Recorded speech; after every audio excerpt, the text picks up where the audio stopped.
Amen bazalwane. Izaga 19:3 ubuwula bomuntu buchitha indlela yakhe,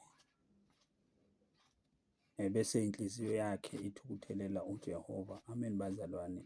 Le ndaba-ke ila ngizoyiqala la kuRutha chapter 1.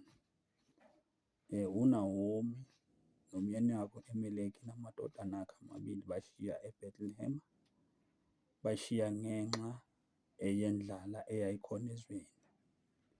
Baya ezweni lakaMowabi, bathena bafika ezweni lakwaMowabi bahlala isikhashana. Kwathi emva kwesikhashana-ke wafa u-Elimeleki indoda kaRuth, indoda kaNawomi, sorry. Kwathi-ke emva kwesikhashana kamadodana kaNawomi azithathela abafazi bama-Mowabites bebengavunyelwe ukuthi baganiselane nabezizwe. Kwathi-ke emva kwesikhathana afa la madodana, wasala-ke uNawomi nabomalokazana bakhe uRuthi no-Opha.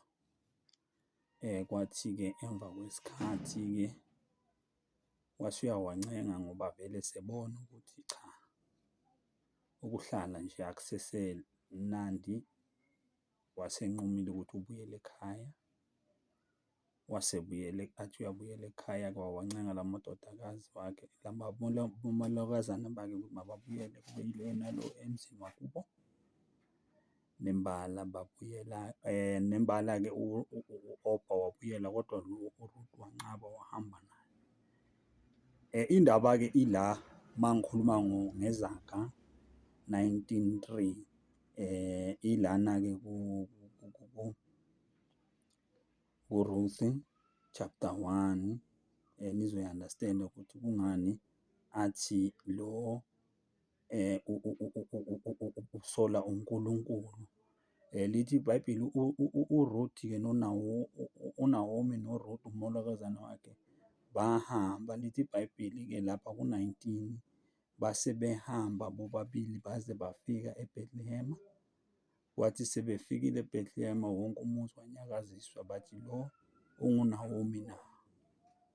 Verse 20, wathi kubo, ningangibizi ngokuthi nguNawomi, ngibizeni ngokuthi nguMara, ngoba uSomandla ungiphathe ngomunyu omkhulu, ususola uNkulunkulu. Amen.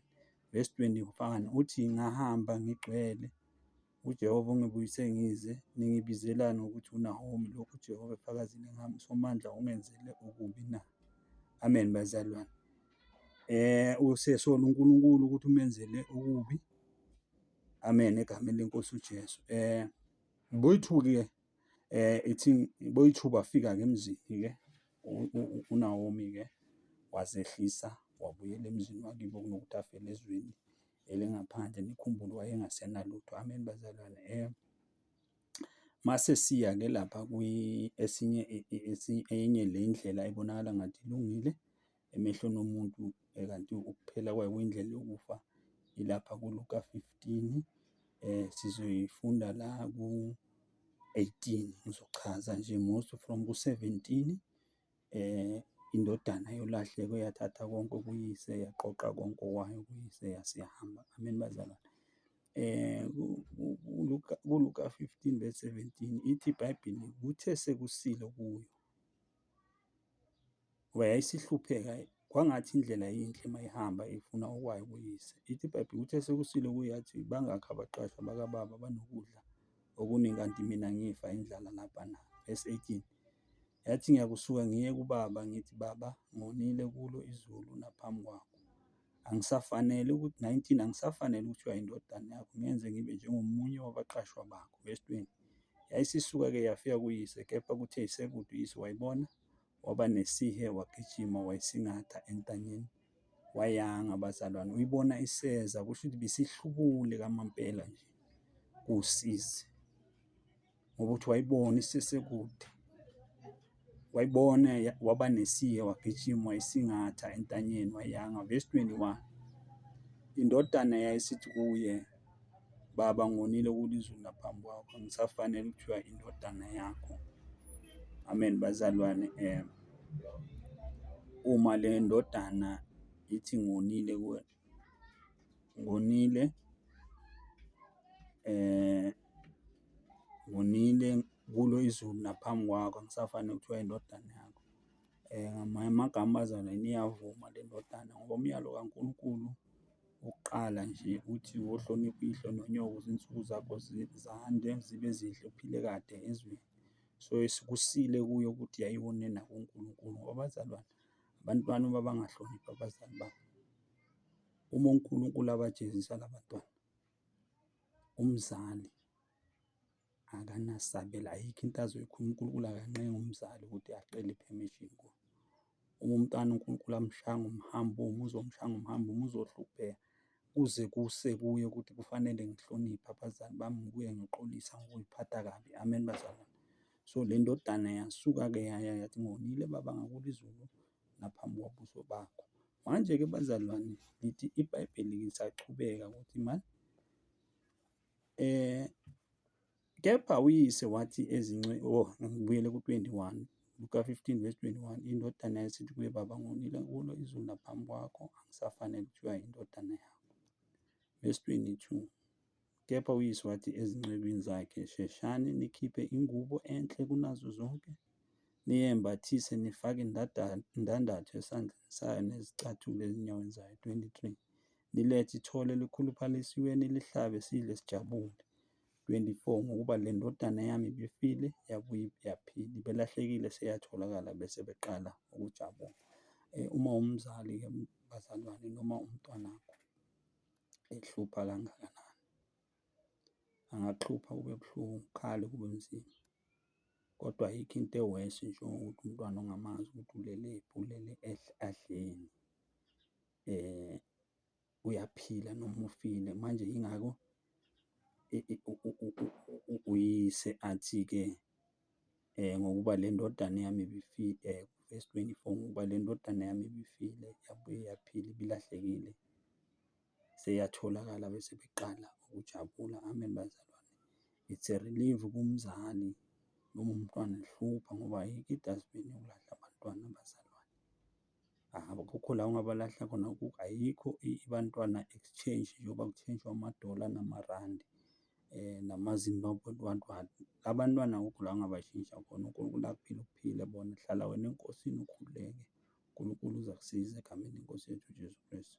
Uthi lapha ku-24, ngoba le ndodana yami ibifile yabuye yaphila, ibilahlekile seyatholakala, bese beqala ukujabula. Verse 25, kepha indodana yakhe enkulu yayisensimini, yathi iseza isondela endlini, yezwa ukuhlabelela nokusina. 26, yabiza omunye wabafana yabuza ukuthi kwenzenjani lokhu.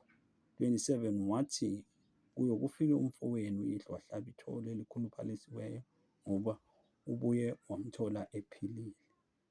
28, kepha yathukuthela, kayivumanga ukungena. Uyise wayesephuma wayincenga, kodwa yaphendula yathi kuyise, bheka, iminyaka engaka ngikukhonzile, angizange ngeqe umyalo wakho, kepha mina awuzange ungiphe nezinyana lembuzi ukuba ngijabule nabahlobo bami. Kodwa 30, kodwa kuthe kufika indodana, kuba kufike leyo ndodana yakho eqeda imfuyo yakho nezifebe, wayihlabisa ithole elikhuluphalisiweyo. Kunjalo-ke bazalwane emhlabeni.